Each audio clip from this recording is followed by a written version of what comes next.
BigJackFilms here, and welcome to another review. It's Halloween, everybody, one of my favorite times of the year.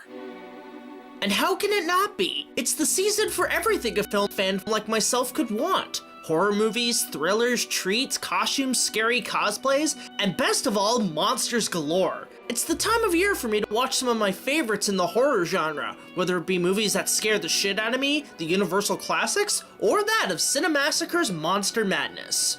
But when it comes to reviewing films about monsters, one set of frightening creatures comes to mind.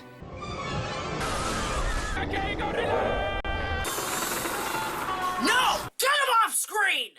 What I really mean is the sick, demented minds of the comic book villains. And I know these guys shouldn't count given they're more villains, but hey, with the amount of fucked up shit they do, I think that would qualify them to be monsters in their own right. And over this summer, there was one film that glorified some of comics' most dastardly villains. And hey, it's part of the DC Cinematic Universe. You know the one I'm talking about. And that's the subject of this year's Halloween episode. I'm of course talking about DC's answer to Marvel's Guardians of the Galaxy. That, of course, is Suicide Squad.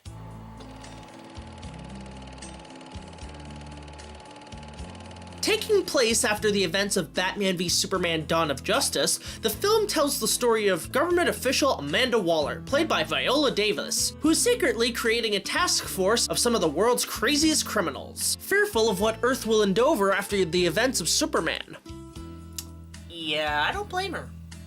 But when an evil demon enters the scene, joined by the villainous Enchantress, played by Clara Delevingne, Waller must now launch her task force to combat her. Joined by Deadshot, played by Will Smith, Killer Croc, Captain Boomerang, Harley Quinn, played by Margot Robbie, and several other crazy baddies, they must overcome their differences and work together to defeat Enchantress, save the city, as well as themselves from certain doom.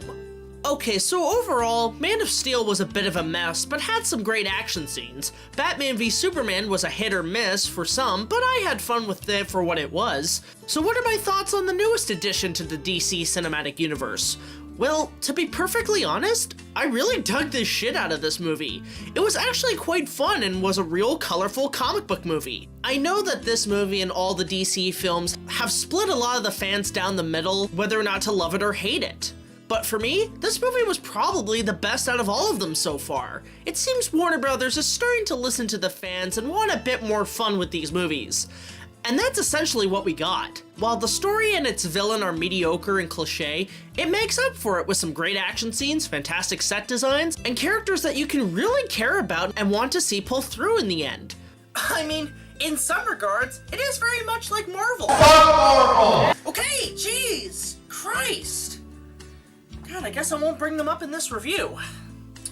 With that said, let's talk about the characters. One of which is Deadshot, who was really great and drives the story. I was a little nervous when Will Smith was cast though, not because he's a bad actor, absolutely not, but it's more the fact that his movies lately have kind of missed the mark. But in this movie, Will Smith is spot on the target as Deadshot, and he is badass. Also, if you really think about it, he's not all that bad. He's just a guy doing a pretty messed up job. But it's all for his daughter, who he really cares for. The scene that sticks out the most to me is when Batman, yeah, he's in this too in a small role, has to turn him in. Both actors work great on the scene, and it reminded me a lot of those dark and sad endings to the episodes of Batman the Animated Series. The other characters are great as well. Killer Croc, Captain Boomerang, and Katana are all a lot of fun, and they throw some pretty good humor and kick ass tremendously. Hell, some of them, most notably Croc, I want to see in an upcoming solo Batman movie. It was a big rock. Amanda Waller is great as well. While I mostly know the character from the Justice League animated series, Viola Davis really does a good job in the part, and it's almost like the character from the show busted out in live action form. But by far, the character that steals the show is none other than Margot Robbie's Harley Quinn. I gotta be honest, folks, Harley Quinn was more of a side villain in the Batman lore. I know a lot of people like her as one of the greats, but she never was on par with those like the Joker or Riddler for me. But now, holy fuck, Harley Quinn is amazing in this and is absolutely adorable. Margaret's performance really paid off, and you can see the emotions and desires from her character. In some ways, you feel sorry for her, but you want to root for her to kick some serious ass. And with this movie, she's now earned my respect as one of Batman's greatest foes. And let's be honest, yeah, she looks pretty sweet.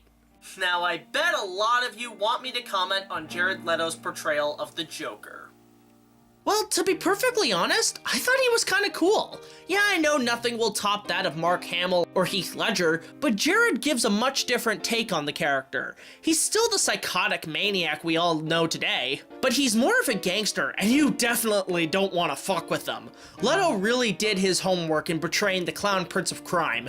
And I know a lot of folks may disagree, but the only thing I can really complain about is his look. I don't mind it, but his costume can be summed up as Pimp Master Marilyn Manson. Hey, maybe that's what they'll title the Halloween costume this year. As far as the Joker and Harley Quinn's relationship goes, people have a lot of mixed opinions. What most are saying that's bad is the fact that they're all lovey-dovey, and is completely different from the lore. But when you think about it, most of what we see comes from Harley's perspective, and we don't really know the Joker's reasons for wanting to save her. So, in some regards, you could just see her as a piece of property and want her back. We don't know the full relationship, nor should we jump to conclusions, and I'm hoping the true relationship as we know it in the Batman lore does come to play in later movies. The action sequences in the movie are also a great show. Every time the group start fighting its way through baddies, you want to root for them to succeed, and each character has a moment to shine. The whole mission is like a classic video game, going through each level until you get to the final boss. Block, left, jump! Block, left, jump, LL, BB! Ah, man, I told you. I'm doing it. X circle, X, double left, square, right trigger down, square. Oh, double square. Respect.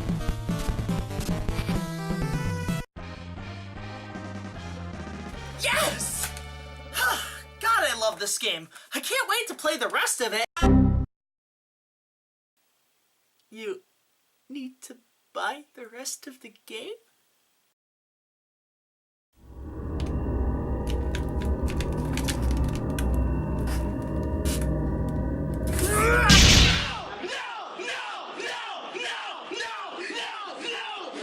I should also mention, the music kicks some serious ass. I'm tempted to buy it just for all the great tracks, from Queen, the Rolling Stones, to even the frickin' Animals, and all the tracks match each scene in the movie. So, you've seen me talk about the stuff I like about the film, now on to the bad stuff. And to be honest, I only have 3 minor gripes with the film. First off, the plot is kind of weak, and the movie in some regards feels like place filler to build up to the upcoming Justice League movie. The villain's plot really has no motivation and makes no sense. It's just the cliche aspect of wanting to take over the world. That's it. Of course! Shut up! Then there's the villain Enchantress, and I'm not blaming the actress, but the character I couldn't really give a shit about, and she seemed really stocked. Like a mix of Corpse Bride and Davy Jones with the whole heart thing. And given that DC has some of the best developed and emotional villains in comic book history, that's a real shame. Finally, there were several times in the movie where it looked like it was gonna wrap up, but the film keeps going and drives you nuts with the false climaxes. It's almost as bad as those continuous endings in Return of the King. But once again, this is a movie where the flaws don't overall affect the film. Overall, Suicide Squad was a colorful piece of entertainment, with some great action scenes, fun and emotional characters, a pretty kick-ass soundtrack, and enough DC Easter eggs to match. It's probably my favorite of the DC movies so far, and I'm quite interested to see where it goes from here. I gave it a chance, and the results really paid off. I'd give this film a good 7.5 out of 10. Just a fun, campy comic book movie. So that was my review of Suicide Squad. I hope you enjoyed it, and I'd say take a look at the movie. Agree? Disagree? Let me know in the comments below. So until the next video, be sure to like, comment, subscribe, and I'll see you guys later. This is BigJackFilms signing off, and happy Halloween 2016. In the meantime, I gotta run to the bar, because I got a date with the circus.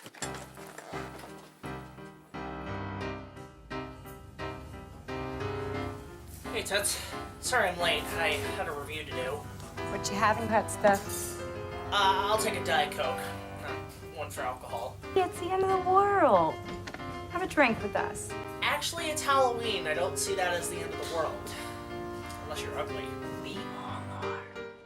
We all are! Oh, come on, no you're not. Just throw me a shot of tequila.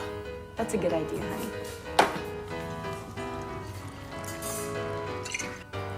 Thanks. Oh! Oh! Christ! I feel like I just drank gasoline. Sure you didn't poison me there. You gonna tell us now what your big deal was? Oh, the review? It was actually a review of your movie, Suicide Squad. I kinda liked it. I love this guy. Oh, thank you very much, hon. You were fantastic. The rest of the cast was great. Minus the Joker, though. I was kind of 50-50 on him, but honestly, he comes off as a Rob Zombie wannabe without the beard. You don't like me? What? No! Fine, don't waste my time then. Oh, come on! Seriously! Pussies. Pussy, are you fucking kidding me? What do you even see in that guy? There's so many tattoos on him, he can pass off as a Pirates of the Caribbean wannabe!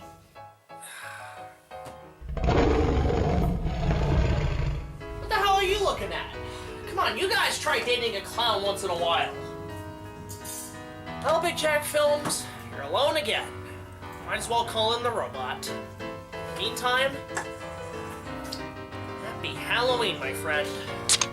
Happy fucking Halloween. Just for the taste of it.